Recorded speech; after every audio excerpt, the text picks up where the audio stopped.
Un matin, j'avais eu vocation de parachutiste. J'avais attrapé mon drap de lit et j'avais sauté du haut de la fenêtre et j'avais atterri dans les choux en bas. Et j'avais été reçu par mes mésosies.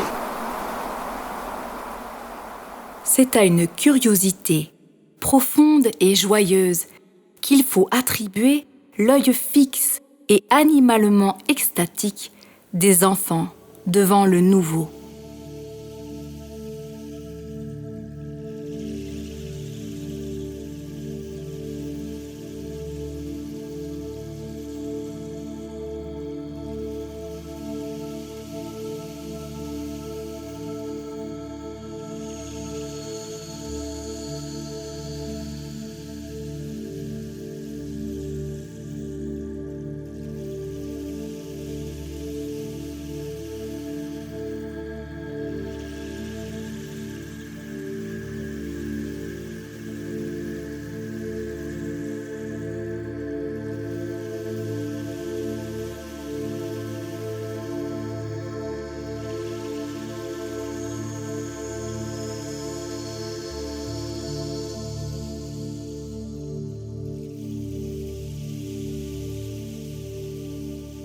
L'enfant voit tout en nouveauté. Il est toujours ivre. Rien ne ressemble plus à ce qu'on appelle l'inspiration que la joie avec laquelle l'enfant absorbe la forme et la couleur.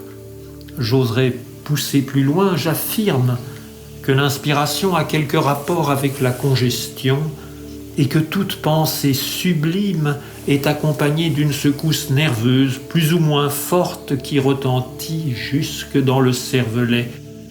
L'homme de génie a les nerfs solides, l'enfant les a faibles. Chez l'un, la raison a pris une place considérable. Chez l'autre, la sensibilité occupe presque tout l'être. Mais le génie n'est que l'enfance, retrouvée à volonté.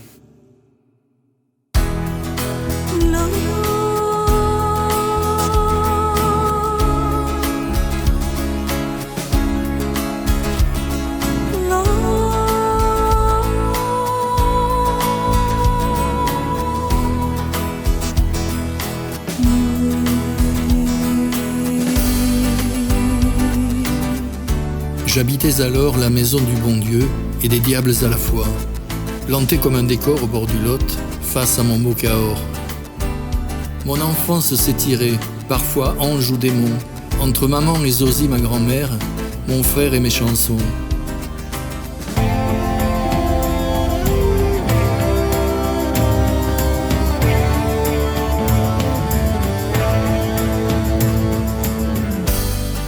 Mes 45 tours, mon harmonica et ma guitare me tenaient chaud, même si l'hiver il faisait froid dans la chambre à côté.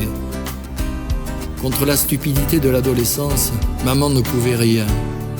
Elle préférait se taire. Elle n'attendait rien. Elle taisait son chagrin.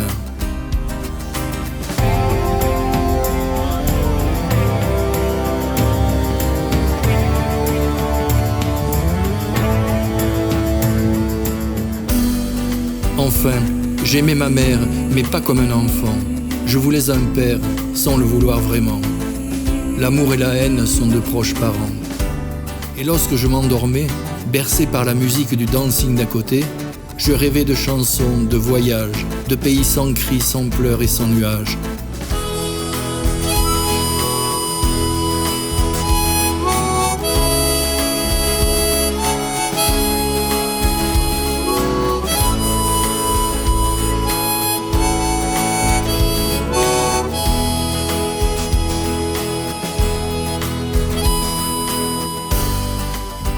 Peu à peu, avec le temps, la musique a enflammé ma vie.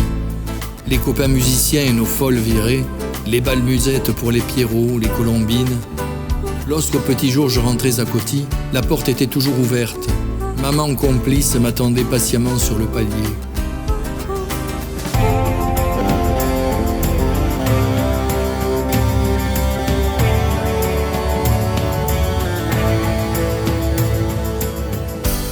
Dès mon arrivée, elle remettait en marche la vieille pendule et son tic-tac infernal. ces ding et ces dong qui résonnaient comme un reproche à mes absences. Plus tard, j'ai fui vers d'autres horizons, d'autres apparences, mais j'ai toujours gardé mon cartable débordant de ces souvenirs que l'on traîne malgré soi tout au long d'une vie.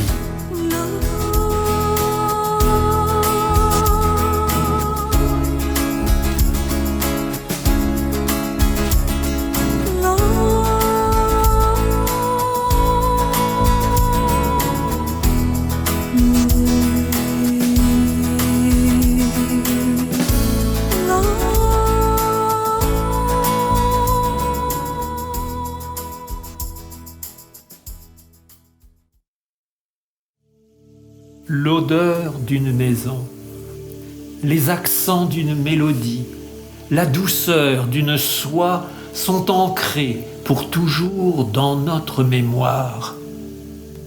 Par quel mécanisme du cerveau vont-ils y demeurer sous forme de souvenirs?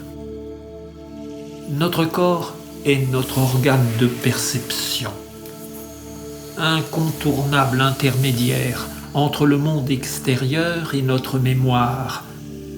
C'est lui qui va recueillir par l'intermédiaire des 5 sens la matière première de nos souvenirs. Cette mise en mémoire de nos perceptions se fait principalement par répétition ou par association. Mais la troisième entrée de ces perceptions fait intervenir le contexte émotionnel et affectif. Toute perception visuelle, auditive, olfactive, gustative, sensitive stimule de façon plus ou moins importante suivant la charge affective que nous lui attribuons indépendamment de notre volonté, les neurones du système limbique qui entraînent une décharge neuronale proportionnelle. Celle-ci va à son tour stimuler les neurones de l'hippocampe et favoriser ou inhiber la mise en mémoire. Un jour, Zosie était dans le jardin, là derrière ce portail, et un chien était rentré. Et donc quand elle a vu ce chien rentrer, comme nous on n'avait que des chats, elle a chassé le chien, et quand le chien, avant qu'il passe le portail, elle a fermé le portail, elle a coincé la queue du chien. Et il y a un morceau de nerf d'1 mètre qui est resté. Et le chien est parti par là-bas en hurlant.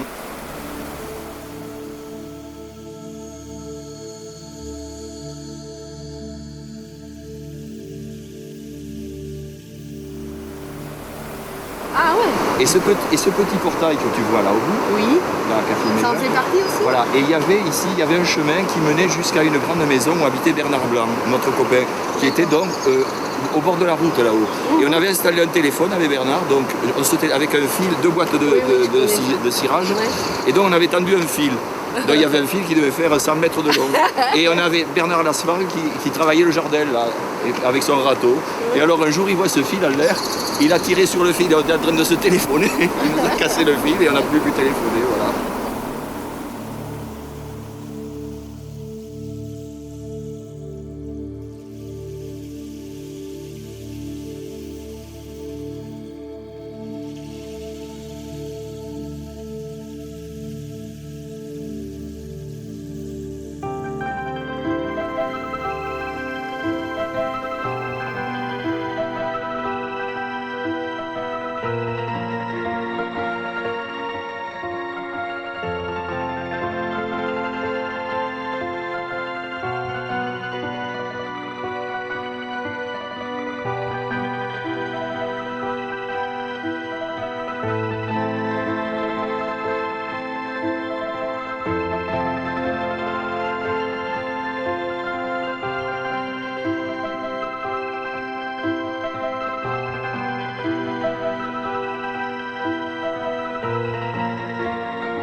Ma mère avait un chat qu'elle appelait Mickey, un chat noir.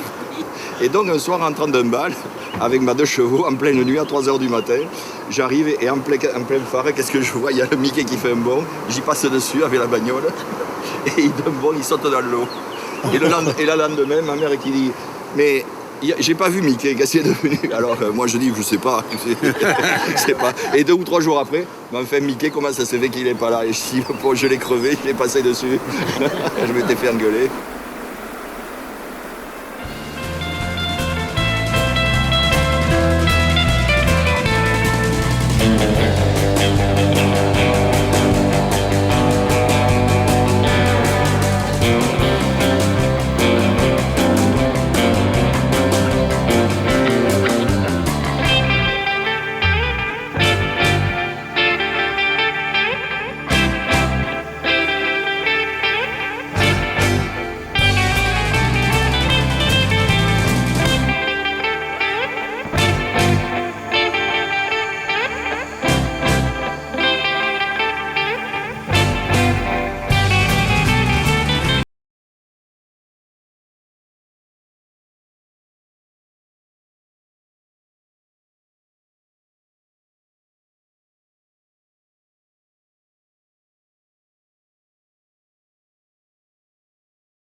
Ta main et prends la mienne.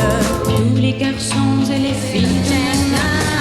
Come on, baby, do the locomotion. My little baby, sitting home looking out the window, imagining the world is love. Nobody,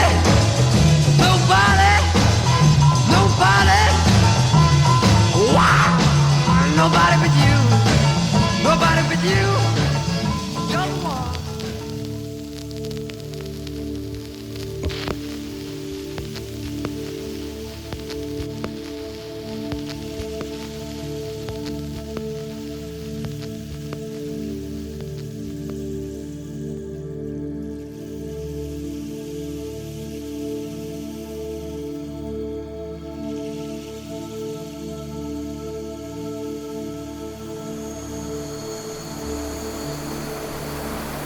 En 1927, normalement, enfin, il y avait une plaque qu'ils ont enlevée apparemment. Et donc la crue était montée au niveau du premier étage. Et donc il était resté notre grand-mère, notre arrière-grand-mère, et on les ravitaillait en barque. Donc ils les ramenaient à bouffer parce qu'ils n'avaient pas voulu quitter la maison. Donc le lot était, tu vois, très haut.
qui garantit la continuité de notre conscience et nous permet tout à la fois de rester et de devenir nous-mêmes.